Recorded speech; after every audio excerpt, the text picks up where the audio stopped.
saya merasa butuh bantuan. Bantuan untuk membangun karakteristik bangsa. Tentu bantuan membangun karakteristik bangsa nggak mungkin hanya sendirian. Kita harus mulai dengan simpati dan empati yang dikembangkan di dalam dunia pendidikan. Mungkin kalau kita lihat sekarang ini, anak-anak membawa makanan untuk makan siang mereka. Sebelum mereka makan, mereka harus memberikan makan siang itu pada gurunya lebih dahulu, supaya gurunya bisa mengambil 1 sendok makanan dari tempat makannya. Dengan begitu kita mengajarkan anak-anak untuk berbagi dan menghormat pada orang tua agar makan lebih dahulu. Terutama mereka adalah seorang guru. Di samping itu, guru tersebut bisa setiap hari mendapatkan makan pagi, makan siang, makan sore dari mengambil 1 sendok nasi atau makanan punya murid-muridnya.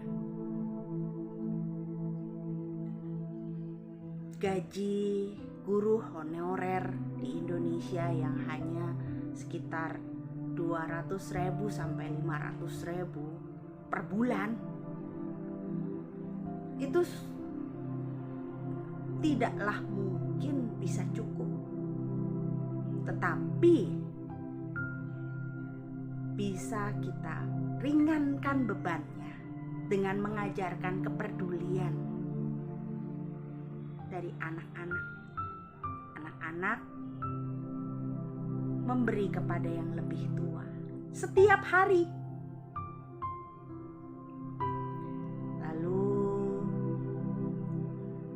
Setelah 1 semester berlalu, anak-anak bisa memberikan pasta gigi, odol, sikat gigi, sabun, sampo, cukuran, 1 setel seragam sekolah untuk guru maksudnya. Nah, ini akan meringankan gaji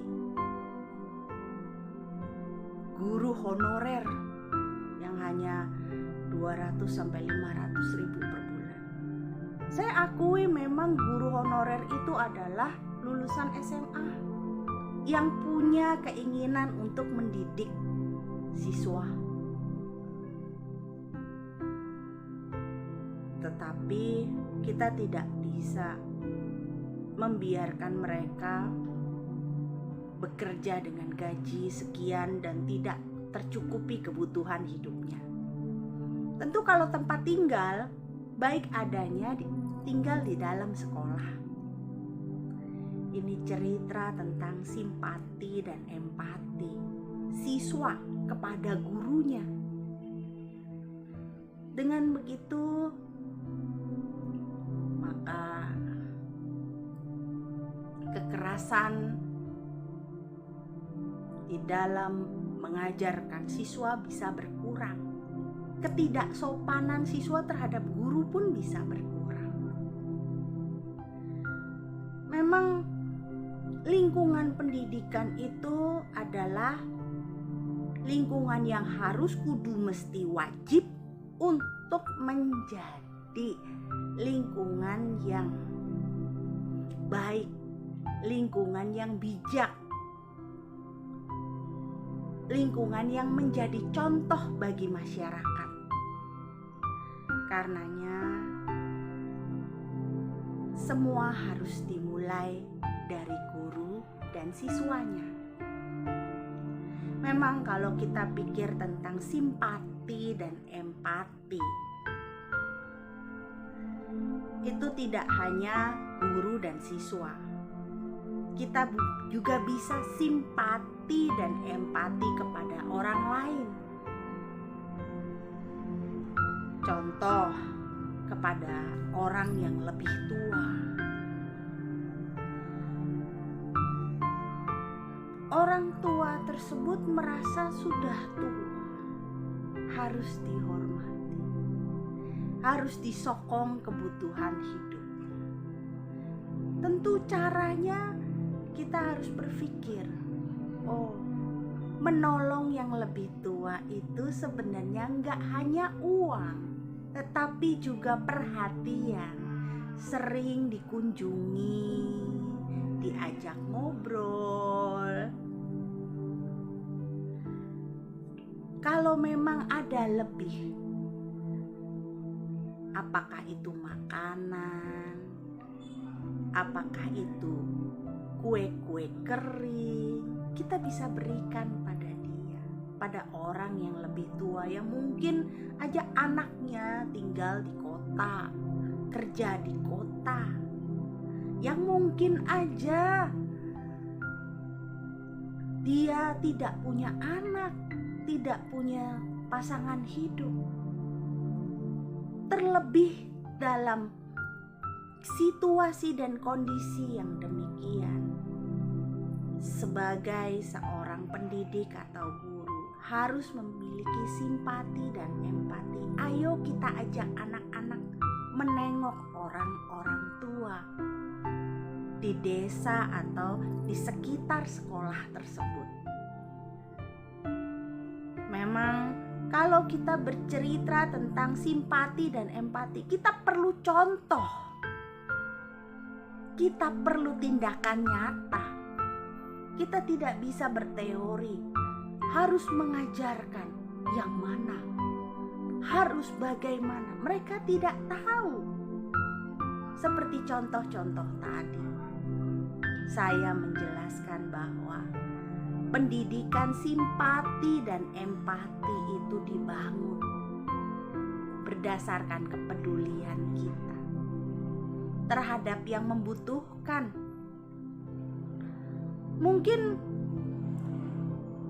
jika tadi saya menjelaskan tentang guru honorer, lalu saya menjelaskan tentang orang tua yang tinggal sendirian, mungkin saya bisa menjelaskan kepada keluarga yang baru ditinggal mati oleh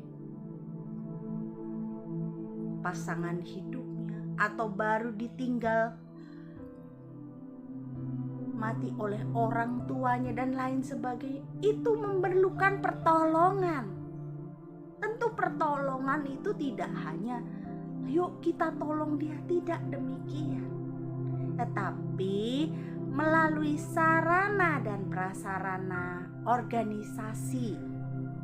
Contoh, kalau di sebuah sekolah itu ada BK atau bimbingan konseling untuk seorang siswa yang mungkin kehilangan orang tuanya karena sudah meninggal atau sudah pergi, atau seorang siswa yang mendapati kedua orang tuanya bercerai, mereka perlu bimbingan konseling. Nah, bimbingan konseling ini bukan hanya guru konseling.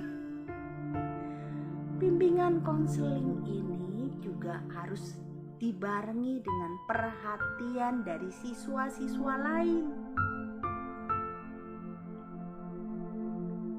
Jadi, apa yang bisa kita lakukan untuk dia?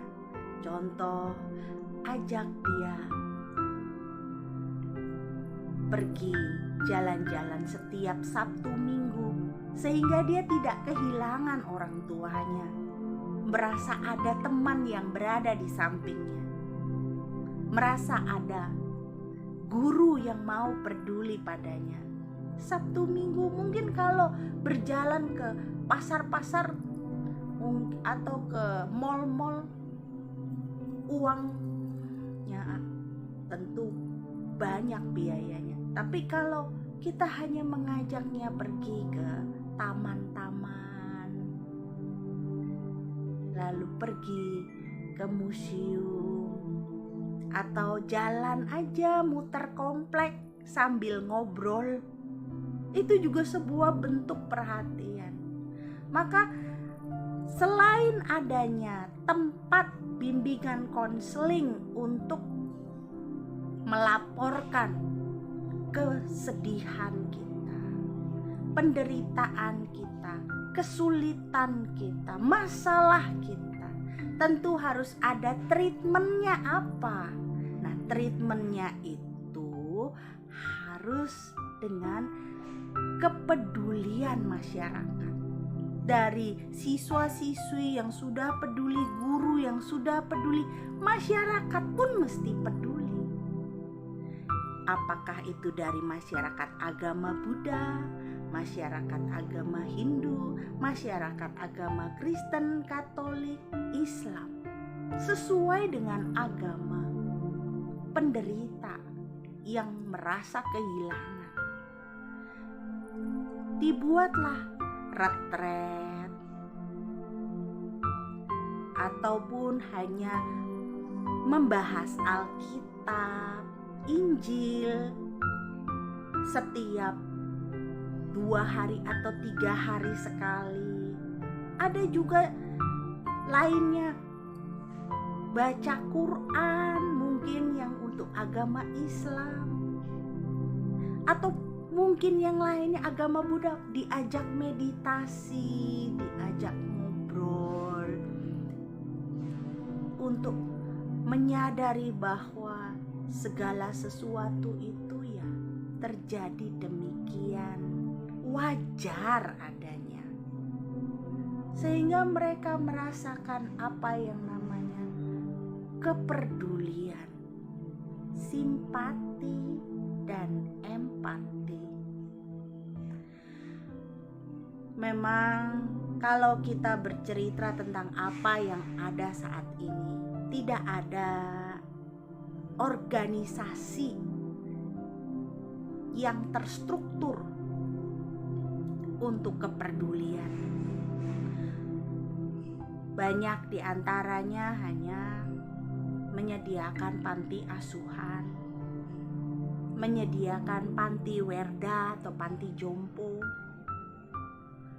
Namun panti-panti ini tidak menyelesaikan permasalahan, karena yang sesungguhnya bukan panti yang mereka perlukan, tapi kepedulian dari tetangganya, dari saudaranya, dari teman sekolahnya, dari gurunya yang masih di sekeliling mereka. Sedangkan orang-orang panti itu adalah orang asing buat siswa tersebut, buat orang tersebut. Itu harus dimengerti. Semoga semuanya bisa hidup bahagia.